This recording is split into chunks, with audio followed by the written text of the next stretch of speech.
Deus. Terceira João. Glória ao nome do Senhor. Enquanto estamos adorando e louvando, vamos ler a nossa Bíblia no livro de Terceira João. Deus é bom e Ele está entre nós. Aleluia. Glória a Deus. Aqueles que de pé continuem comigo para lermos a palavra do Senhor Jesus. E talvez essa noite eu vou te salvar de chegar diante de Deus e dizer: Senhor, esse ano eu não li nenhum livro da tua palavra. Pois bem, nós vamos ler o livro inteiro hoje, para a glória do Senhor Jesus Cristo. Terceira Epístola Universal de João. Para quem tem dificuldade, vai no Apocalipse e volta algumas páginas que você vai ver Judas e João. Quem comprou, diga um forte e sonoro amém? Amém. O presbítero, o amado Gaio, a quem na verdade eu amo, amado, desejo que vá bem em todas as coisas e que tenha saúde, assim como vai bem a tua alma. Porque muito me alegrei quando os irmãos vieram e testificaram da tua verdade, como tu andas na verdade. Não tenho maior gozo do que este, o de ouvir que os meus filhos andam na verdade. Amado, prossegues fielmente em tudo que fazes para com os irmãos e para com os estranhos, que em presença da igreja testificam da tua caridade, os quais te conduzes, como é digno para com Deus, bem farás, porque pelo seu nome saíram e nada tomando dos gentios. Portanto, os tais devemos receber, para que sejam cooperadores da verdade. Tenho escrito à igreja, mas Diótrefes, que procura ter entre eles o primado, não os recebe. Pelo que, se eu for, trarei à memória as obras que ele faz, proferindo contra nós palavras maliciosas, e não contente com isso, não recebe os irmãos, e impede aqueles que querem recebê-lo, os lançando para fora da igreja. Amado, não sigais o mal, mas o bem. Quem faz o bem é de Deus, mas quem faz o mal não tem visto a Deus. Todos dão testemunhos de Demétrio, até mesmo a verdade, e também nós testemunhamos, e vós bem sabeis que o nosso testemunho é verdadeiro. Tinha muito que escrever, mas não quero escrever-te com tinta e pena. Espero, porém, ver-te brevemente, e falaremos de boca a boca. Paz seja contigo. Os amigos te saúdam, saúdam também os amigos pelos seus nomes. Amém. E os irmãos podem sentar, adorando ao Senhor Jesus Cristo. Meus queridos e amados irmãos, nesse mês de outubro, nós deslocamos a igreja para estudarmos acerca da história da mesma, estudarmos acerca da Reforma Protestante. Já tivemos duas lições na Escola Bíblica Dominical. A primeira são as heresias modernas do catolicismo, e a segunda foi como se posicionar como protestante aos ataques ao protestantismo que aconteceu hoje cedo, com a graça do Senhor Jesus Cristo. E à noite, meus amados irmãos, nos domingos, nós teremos uma série de 3 ou 4 mensagens, de acordo com a logística, a programação lá no batismo. Nós meditaremos nesses domingos acerca do qual que era a situação da igreja antes da reforma, como foi o agir de Deus na vida dos reformadores no próximo domingo. No terceiro domingo nós aprenderemos sobre os 5 solas, e se o Senhor permitir, em outubro ou novembro, nós refletiremos sobre os desafios que a igreja tem para vencer, quais são as reformas que são necessárias fazer no nosso tempo. Nós acabamos de ler, irmãos, a terceira epístola do apóstolo João, e aí eu pego novamente uma brecha naquilo que eu falei com os irmãos, e essa epístola tem um sinal muito importante na minha vida. Quando eu tinha aproximadamente 13 anos, eu vim de São Paulo para cá, e o meu pastor leu um versículo de 3 João, dizendo assim: eu quero, meu filho, que você vá bem em tudo, como vai bem a sua alma. Se você cuidar da sua alma, as coisas vão ir bem. E eu gravei esse versículo, eu tinha uma Bíblia bem velha, uma Almeida corrigida do ano de 69, que infelizmente se perdeu ao longo dos caminhos da vida, e eu tinha notado esse versículo. Com a graça do Senhor Jesus Cristo, há alguns anos eu voltei à igreja que eu congregava lá em São Paulo, há cerca de 6, 8 anos depois, e o meu pastor ainda está lá, com a graça do Senhor Jesus Cristo. Eu quero vê-lo em breve para testemunhar das coisas que Deus tem feito. Ele chegou para mim e falou assim: eu te falei uma parte do versículo, e agora eu vou te falar a segunda parte do livro. E ele olhou para mim e falou assim: nada me alegra mais, meu filho, do que ver os meus filhos na fé andando no caminho da verdade. Então essa epístola tem uma particularidade, uma pessoalidade muito grande. Eu lembro do pastor que nos ensinou a palavra, nos batizou e continua intercedendo uns pelos outros pela graça do Senhor Jesus. Mas por que nós vamos falar de reforma, irmãos? E começamos lendo esse texto. Nessa noite nós seremos um pouco mais didáticos, seremos um pouco mais históricos, e a mensagem será dividida em 3 partes. O que a Bíblia estava falando sobre o futuro da igreja, como que a igreja andou ao longo da história, e o que isso interfere até nós, o que isso toca em nós hoje em dia, meus queridos irmãos. Nessa epístola maravilhosa, nós vemos o apóstolo Paulo, o apóstolo João, falando sobre a preocupação que ele tinha com os líderes da igreja. Aqui nós vemos o apóstolo João fortalecendo, o apóstolo João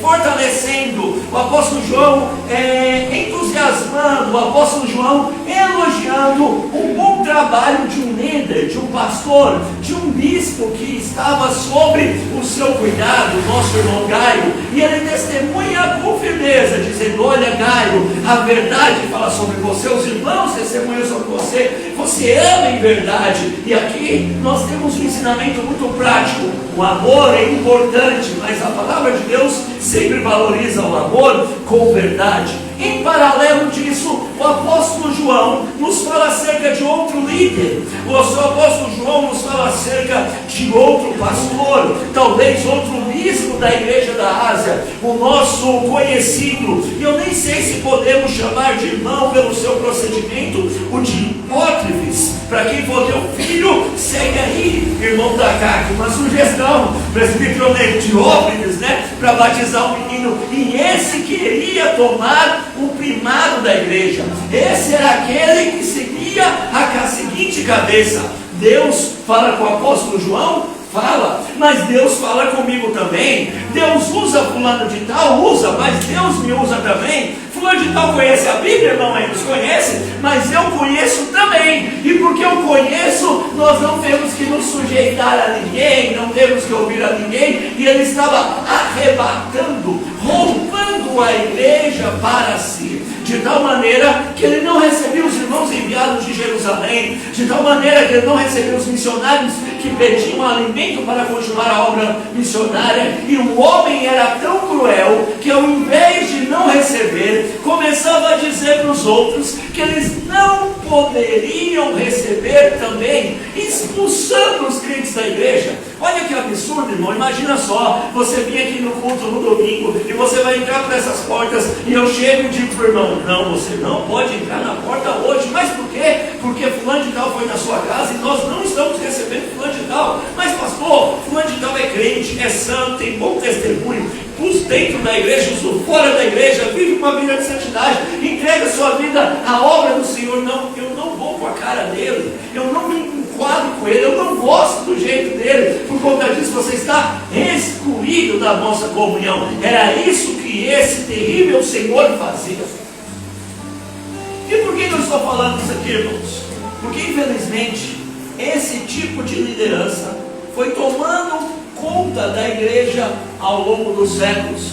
A liderança opressora, a liderança dominadora, buscando mais os seus próprios interesses do que os interesses de Cristo. Isso aqui não acontece somente nessa carta. O nosso querido irmão, o apóstolo Paulo, agora nos ensinando em Atos dos Apóstolos, abra sua Bíblia em Atos dos Apóstolos, o capítulo 20, o Atos dos Apóstolos, capítulo 20, versículo 29 ao 30. Eu amo esse versículo. E para aqueles que sentem um chamado pastoral, para aqueles que se sentem direcionados pelo Espírito de Deus a cuidar de igrejas, deve refletir sobre o capítulo 20 de Atos, porque há boas e belas recomendações para o ministério.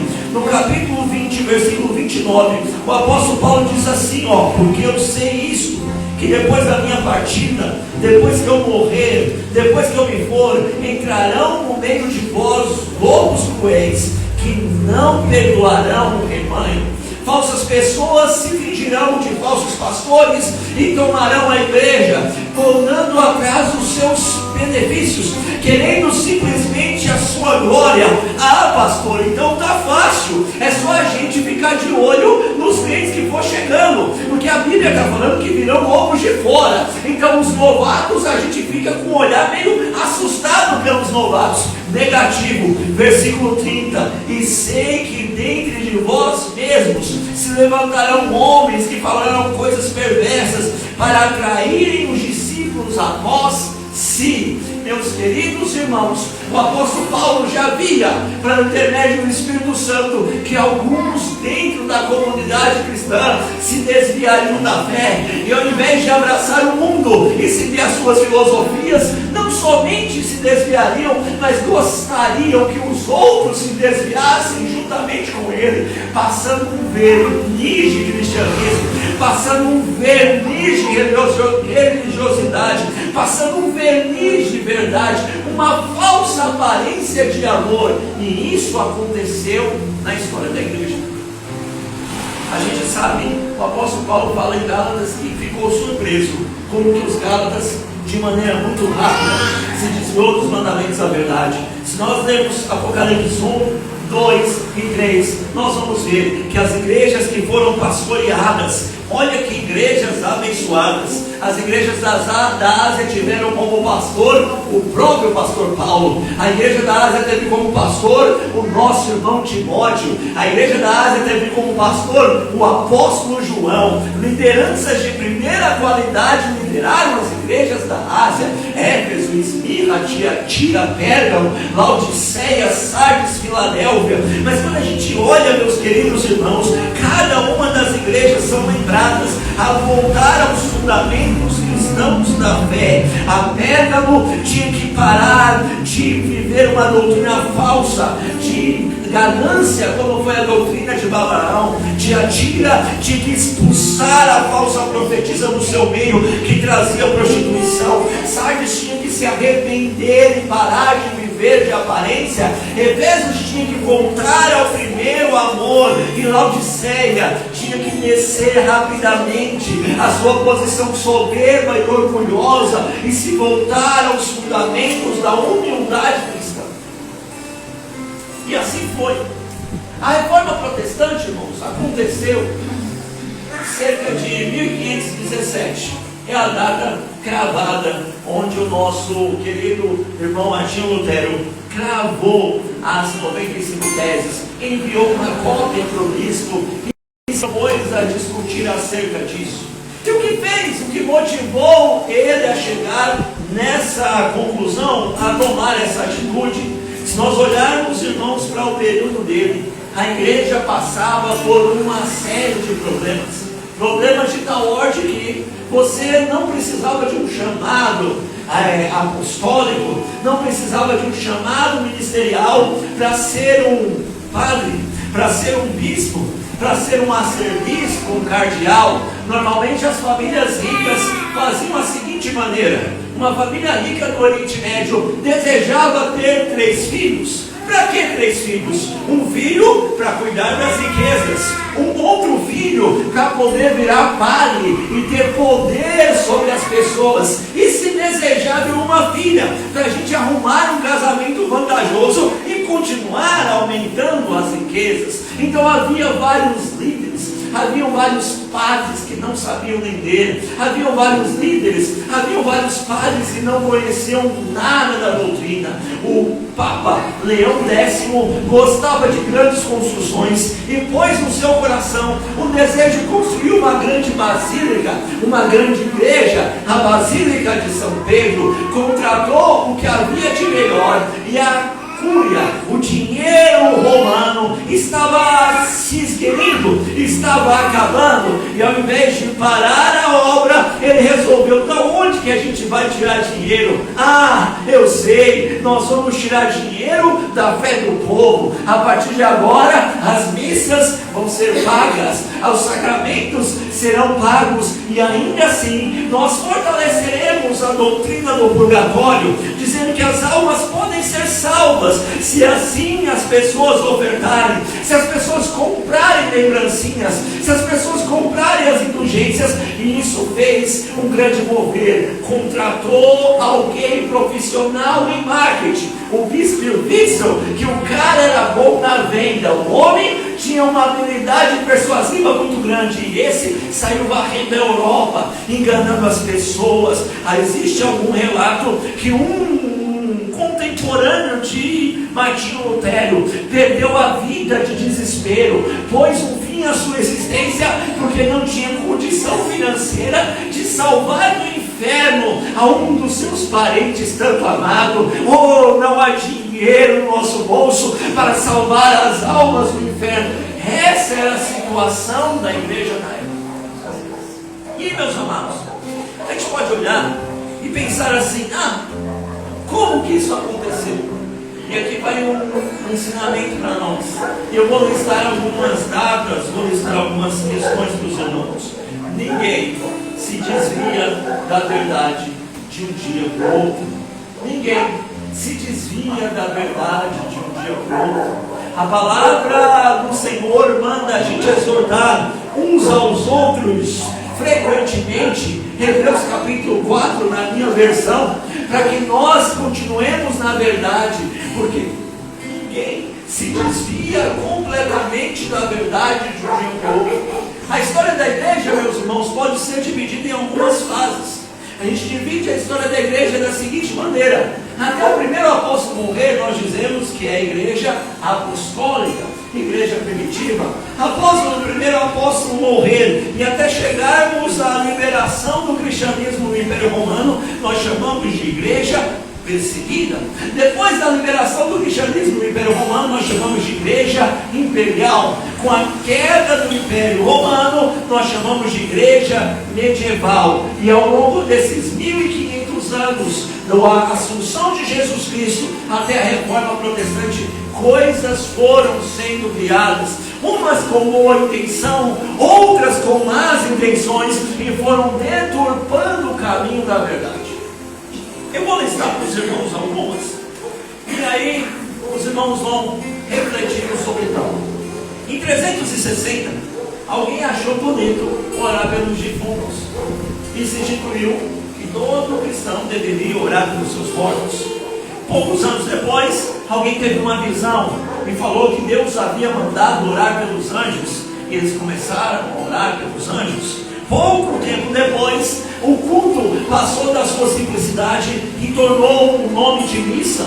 E agora as reuniões cristãs deveriam ser chamadas de missa e deveriam celebrar a morte e a ressurreição de Jesus Cristo. Pastor, qual que é o problema disso? O problema é o seguinte, que segundo o ensinamento católico, segundo o ensinamento da época, até hoje, cada missa, Jesus morre de novo, Jesus ressuscita de novo. A cada missa o Senhor passa pelo mesmo martírio novamente. A obra não é perfeita, como diz Hebreus, que sendo uma vez ele subiu alto e fez um sacrifício pelos homens, a si mesmo ele se entregou de frente ao sacrifício feito pelos sacerdotes da antiga aliança. Não, a cada missa, a cada encontro, nós estamos tratando e ressuscitando o Senhor. Depois o purgatório começou a tomar forma. O purgatório é a doutrina que acredita que as pessoas morrem e não tem um destino certo. Morreu? Morreu. Vai para o céu? Negativo. Vai para o inferno? Negativo. Para onde que ele vai? Ele vai para a sala de espera, para ser limpo, para ser purgado. De acordo com o que as pessoas fazem de cá, a gente pode acelerar ou não o processo de liberação daquela alma para o céu eterno. Depois foi criado a doutrina da extrema unção. E aqui, irmãos, a coisa começou a ficar perigosa. A extrema unção, hoje em dia é dito que é uma unção que se dá ao enfermo à beira da morte, para que ele tenha paz, para poder passar por esse período tão turbulento da sua vida, o final da sua caminhada. Mas na verdade só conseguia se entrar nas portas celestiais quem tivesse sido ungido pelo sacerdote romano minutos antes da sua morte, dias antes da sua morte. E o que isso aconteceu? Que as pessoas começaram a ter o poder de salvação. Quanto que você vai me pagar para eu poder ir à sua casa e te ungir para que você morra em paz? Quanto que você vai me dar? Eu não vou com a sua cara. Padres são poucos, já que eu não vou para a sua cara, eu vou me considerar um pagão e vou condenar a sua alma ao inferno, porque eu não vou te ungir nesse momento de dificuldade. Outra doutrina que tomou conta foi que o Papa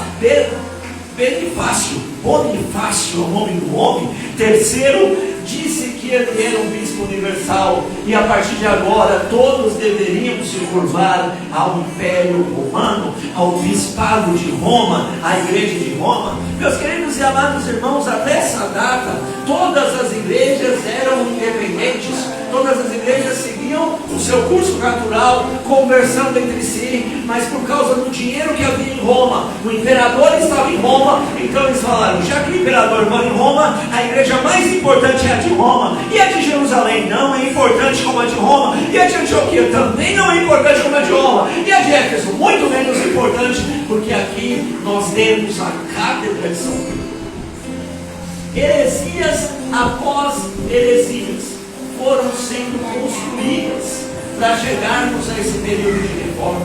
Houve heresias de tal maneira que agora você só poderia invocar o nome do Senhor Jesus e obter poder para abençoar as pessoas, expulsar os demônios, se você tivesse a água benta. Heresias tal de que agora, a partir de agora, ao invés de responder os questionamentos que as pessoas faziam, nós vamos declarar a igreja infalível, nós vamos declarar a igreja impecável, nós vamos declarar o corpo material dos santos homens de Deus, que são chamados só pelo título. Eu recebi o título, eu já sou santo, vou chamar isso de impecável. O padre não erra, o bispo não erra, o arcebispo não erra, o papa não erra, esses homens não erram.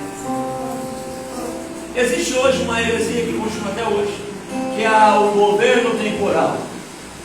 O domínio do papa se estende não só à vida espiritual da igreja, mas se estende a todas as áreas da igreja, de tal maneira que se o pastor ou o papa falar, o padre falar que se você não pode casar, você não pode casar. Se o padre falar que você não pode comer um salgado, você não pode comer um salgado. E esse poder, e graças a Deus, se limitou somente ao Vaticano atualmente. No Vaticano foi instituído o dia dos santos defuntos, que hoje é o dia de finados, onde as pessoas se reúnem para orar pelos que partiram, e foram se juntando heresias atrás de heresias, se saindo do fundamento da fé cristã. E a pergunta, meus queridos irmãos, que é: como que chegaram tão longe? Meus irmãos, houve papas que por causa do seu poder papal mataram pessoas. Houve pessoas que por causa do seu poder papal teve relações não permitidas pela palavra de Deus. O próprio Papa Leão X, que era o Papa do tempo de Martinho Lutero, eu mandei ontem até para o presbítero Neyson, que eu fiquei espantado. No dia da sua coroação, ele resolveu pintar o menino todo de ouro. Não, ele não pintou de dourado, ele derreteu o ouro, dissolveu na tinta e pintou o menino. O menino passeou por Roma e morreu. E ele queria demonstrar a sua glória, queria demonstrar a sua capacidade de ser uma pessoa iluminada.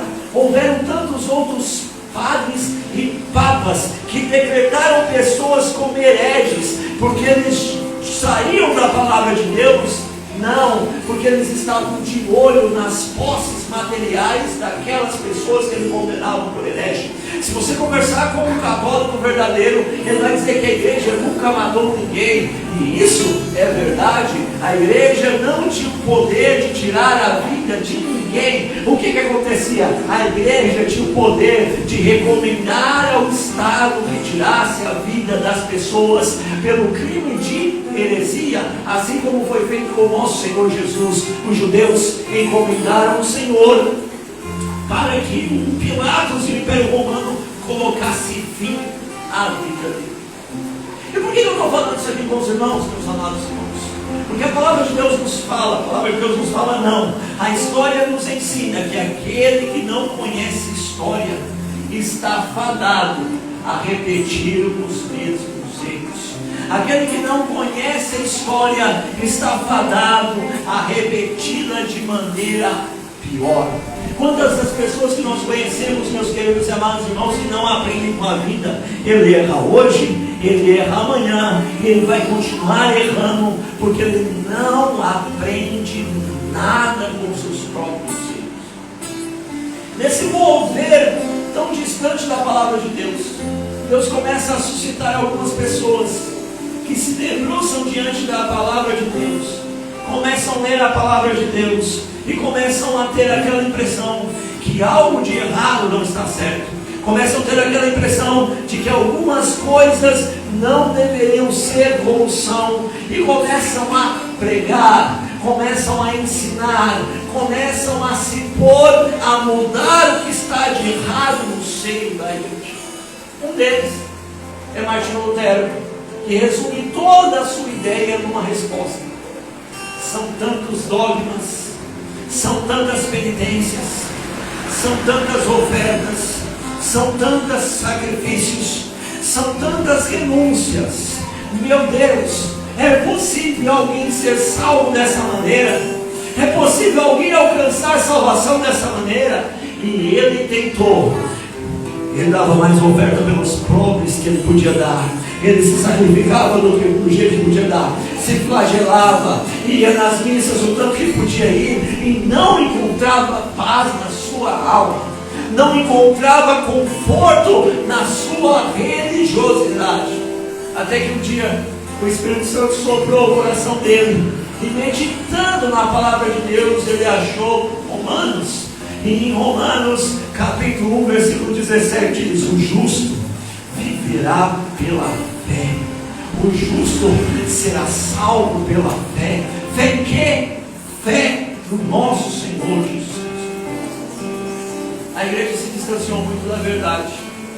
A igreja se distanciou muito dos fundamentos bíblicos. E por que se distanciaram?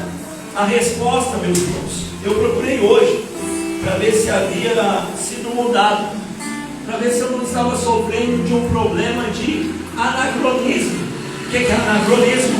É você pegar alguma coisa que funcionava no passado e trazer para o presente. É você dizer que a pessoa fazia aquilo no passado que não está mais fazendo no presente. Mas segundo os documentos ainda oficiais, a definição da fé católica é mais ou menos assim: a fé católica não é uma fé baseada em um único livro, diferente do islamismo e do protestantismo. A fé católica está baseada em suas tradições. A fé católica está baseada nas suas encíclicas. O livro santo é mais um fundamento da nossa fé. O que isso tem a ver, meus queridos irmãos? A igreja chegou onde chegou até o tempo de Lutero, porque alguém, em algum momento, bem intencionado ou mal intencionado, resolveu viver longe da palavra de Deus. Alguém bem intencionado ou mal intencionado resolveu acrescentar algo que não estava na palavra de Deus. Alguém bem intencionado ou mal intencionado resolveu achar: nossa, é tão bonito Maria. Nossa, nós temos uma rainha tão boa, a mãe do imperador é uma mulher tão boa. Que tal a gente chamar a atenção para Maria, para a gente poder ter uma devoção maior à mãe do imperador? Que tal? Que tal a gente pintar alguns quadros aqui, para que as pessoas se curvem e vejam a grandeza de Deus? Que tal a gente tentar consolar o sofrimento daqueles que perderam seus entes queridos sem salvação, dizendo que existe um jeito se eles ofertarem? Para quem gosta de história, existe um monte de coisas, meus queridos irmãos, para estudar. Existem muitas coisas para ler. Isso aqui não é nem o riscar da tinta, mas nessa noite nós temos que terminar com uma aplicação. Irmãos, o quão distante está o nosso coração da palavra de Deus? O quão distante está o nosso coração da palavra de Deus? Se nós, meus queridos e amados irmãos, não nos posicionarmos hoje, se nós, meus queridos e amados irmãos, não definirmos hoje que somos escravos de um livro, que somos escravos de um livro santo, a Bíblia, nós podemos estar seguindo o mesmo caminho. Se eu colocar as minhas experiências espirituais acima da palavra de Deus, eu posso estar seguindo o mesmo caminho. Se eu colocar a minha criação acima da palavra de Deus, eu posso estar seguindo o mesmo caminho. Se eu colocar a minha percepção de mundo acima da palavra de Deus, eu posso estar seguindo o mesmo caminho. Se eu colocar os ensinamentos de homens que eu ouvi acima da palavra de Deus, eu posso estar seguindo o mesmo caminho. Antes de orar, eu quero fazer algumas perguntas para você, e você responda no seu coração em nome de Jesus Cristo.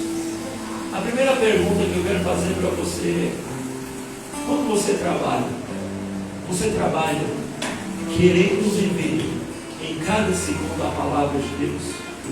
Você trabalha não negligenciando os versículos que mandam a gente honrar os nossos patrões, mesmo que eles não são bons patrões?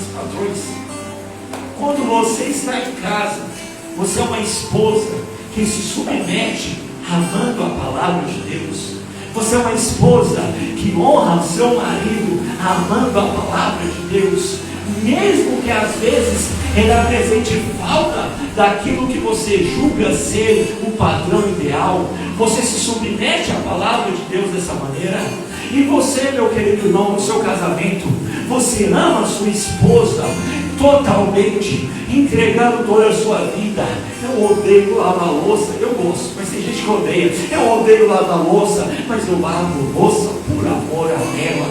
Eu tenho preguiça, mas eu trabalho por amor a ela. Ela podia ouvir um monte de verdades, mas eu vou ficar calado e direi essas verdades no tempo certo por amor a ela. Eu não coloco os meus privilégios acima dos privilégios dela, por amor da palavra. Você é filho, você honra os seus pais e obedece a eles em tudo, por amor à palavra. Você pai, você ensina os seus filhos o caminho da verdade e não provoca iras nele por amor da palavra. Você anda de acordo com os mandamentos de Deus nos seus relacionamentos, honrando seus amigos. Você tem a liderança da igreja em autoestima. Você considera os seus irmãos maior do que você, como diz a palavra de Deus. Você ora pelos seus inimigos. Você está vivendo de maneira escrava a palavra de Deus. Ou o que é bem conveniente, eu lembro. Os versículos que são inconvenientes, eu lembro. Aqueles que não são convenientes, eu finjo que não escuto. Eu obedeço a palavra de Deus até eu ficar bravo. Eu obedeço a palavra de Deus até eu estar cansado. Eu obedeço a palavra de Deus até eu ter dinheiro no bolso.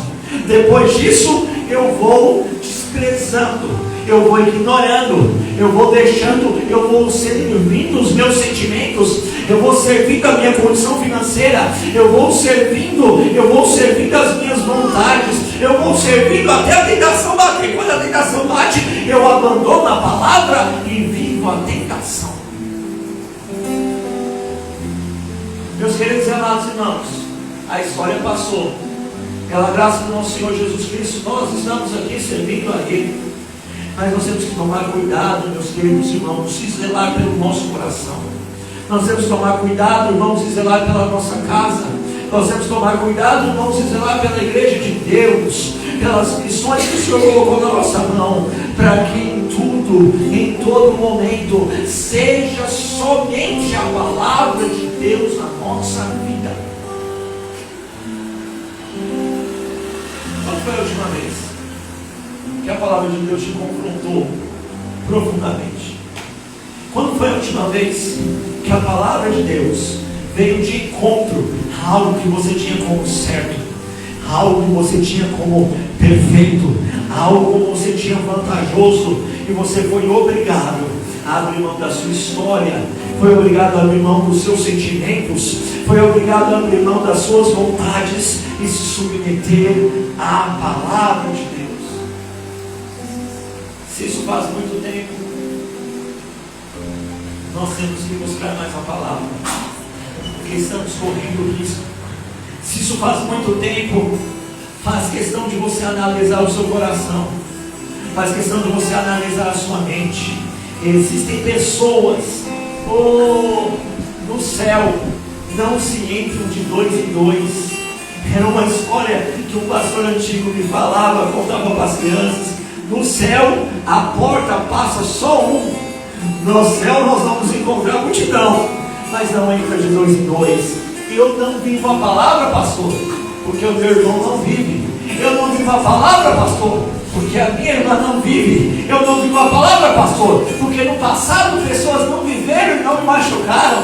Pois bem, Deus é um justo juiz, e a cada um Ele há de julgar. Mas existe uma verdade: cada um sozinho vai prestar conta da sua alma diante de Deus. Curva a sua cabeça em nome de Jesus. A situação estava ruim dentro de Lutero, e eu queria poder abrir a boca e dizer que a situação hoje em dia está boa. Infelizmente não está. Quando eu acho que eu vou me surpreender, que eu não vou me surpreender mais, quando eu acho que eu já vi tudo que eu podia ver, curva a sua cabeça em nome de Jesus, surge um novo, com uma nova novidade diabólica, ensinando coisas tão terríveis e pessoas sendo enganadas. A situação não está tão boa assim no nosso tempo. Existem profetas, existem doutores para cada coração corrompido no nosso século, mas existe um guia fiel, a palavra de Deus aos nossos corações. Eu vou orar por você em nome de Jesus. Nós vamos orar juntos, mas antes de orar eu gostaria que você pensasse agora nas questões da sua vida que tem vencido a palavra no seu coração. Eu quero que você analise agora as questões da sua vida, no seu jeito de falar, no seu jeito de pensar, no seu jeito de vestir, no seu jeito de relacionar, no seu jeito de ganhar dinheiro, no seu jeito de cuidar da sua família, no seu jeito de tudo o que tem ganhado da palavra de Deus na sua vida. E que nessa noite nós sejamos levados pelo Espírito Santo a arrependimento, e que a palavra de Deus reine, quer doa, quer deixe de doer, que o nosso coração seja consumado, que o nosso coração seja queimado pela palavra do Senhor, e que vivemos escravos desse santo livro. Soberano Deus, o Senhor rege a tua igreja ao longo da história, pelos caminhos mais, meu Pai amado Senhor, fantásticos. O Evangelho chegou até nós, sobre o pena de sangue, meu Deus amado Senhor, dor e renúncia, a palavra chegou até nós. Meu Pai amado Senhor, o Senhor fez uma obra de reforma no tempo de Martinho Lutero, meu Deus amado, trazendo liberdade àqueles que estavam presos. Eu quero te pedir nessa noite, meu Deus amado Senhor, faça uma obra de reforma em nossas vidas, meu Pai. Olha para minha irmã, Senhor, e reforma o coração dela com a tua palavra. Olha para o meu irmão, Senhor, e reforma o coração dele com a tua palavra. Olha para a minha vida, meu Deus, e reforma a minha vida com a tua palavra. Ó meu Deus amado Senhor, arranca de nós, meu Pai, todo orgulho, meu Pai. Quantas vezes, meu Pai, a nossa experiência, a nossa, meu Pai amado Senhor, espiritualidade, os nossos sentimentos, ao contexto, Pai amado, venceu a tua palavra.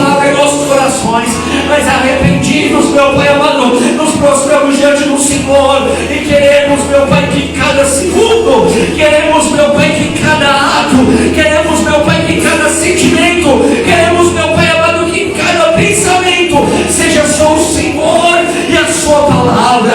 Ó Deus amado, o Senhor traz, meu Pai, perdão, traz, meu Pai amado, cura, traz, meu Pai amado, paz, mas dai-nos, meu Pai, a graça de obedecermos a tua santa palavra, como o Senhor assim ordenou.